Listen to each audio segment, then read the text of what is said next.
श्रीगुरुभ्यो नमः। हरिः ॐ। अथ श्रीदक्षिणामूर्त्यष्टकम्।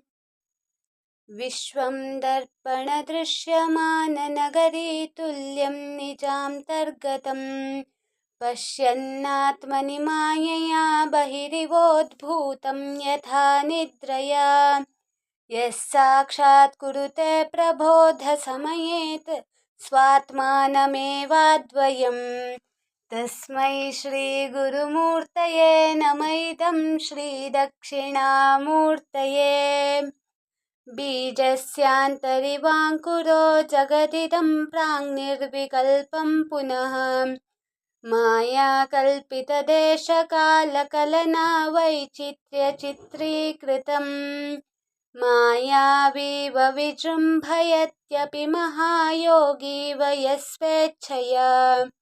तस्मै श्रीगुरुमूर्तये नमः। इदं श्रीदक्षिणामूर्तये। यस्यैव स्फुरणं सदात्मकमसत्कल्पार्थकं भासते साक्षात्त्वमसीति वेदवचसा यो बोधयत्याश्रितान्। यत्साक्षात्करणाद् भवेन्न पुनरावृत्तिर्भवाम्भोनिधौ। तस्मै श्रीगुरुमूर्तये नमः। इदं श्रीदक्षिणामूर्तये। नानाछिद्रघटोदरस्थितमहादीपप्रभाभास्वरम् ज्ञानं यस्य तु चक्षुरादिकरणद्वारा बहिः स्पन्दते।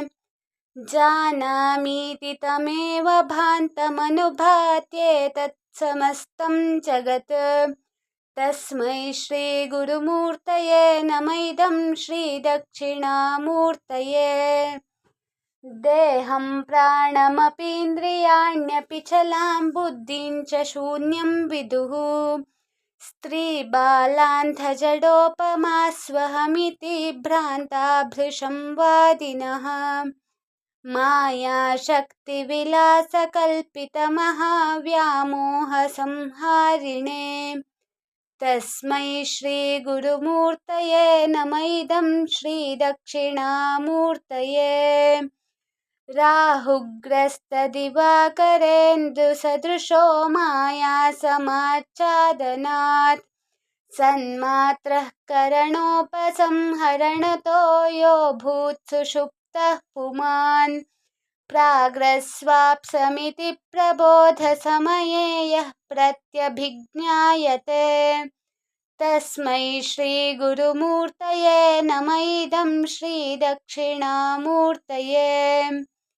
बाल्यादिष्वपि जागृदादिषु तथा सर्वास्वस्थास्वपि व्यावृत्तास्वनुवर्तमानमहमित्यन्तःस्फुरन्तं सदा स्वात्मानं प्रकटीकरोति भजतां यो मुद्रया भद्रया। तस्मै श्रीगुरुमूर्तये नमः। इदं श्रीदक्षिणामूर्तये। विश्वं पश्यति कार्यकारणतया स्वस्वामि सम्बन्धतः शिष्याचार्यतया तथैव पितृपुत्राद्यात्मना भेदतः।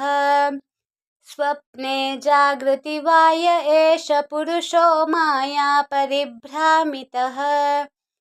तस्मै श्रीगुरुमूर्तये नमः। इदं श्रीदक्षिणामूर्तये।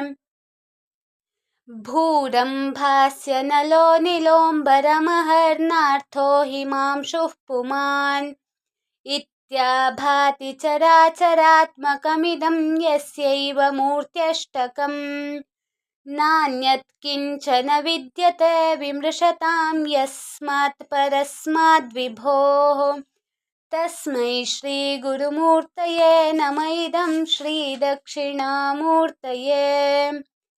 सर्वात्मत्वमिति स्फुटीकृतमिदं यस्मादमुष्मिंस्तवे तेनास्य श्रवणात् तदर्थमननात् ध्यानाच्च संकीर्तनात् सर्वात्मत्वमहाविभूतिसहितं स्यादीश्वरत्वं स्वतः सिद्ध्येतत् पुनरष्टधा परिणतं चैश्वर्यमव्याहतम् सिद्ध्येतत् पुनरष्टधा परिणतं चैश्वर्यमव्याहतम् सिद्ध्येतत् पुनरष्टधा परिणतं चैश्वर्यमव्याहतम्।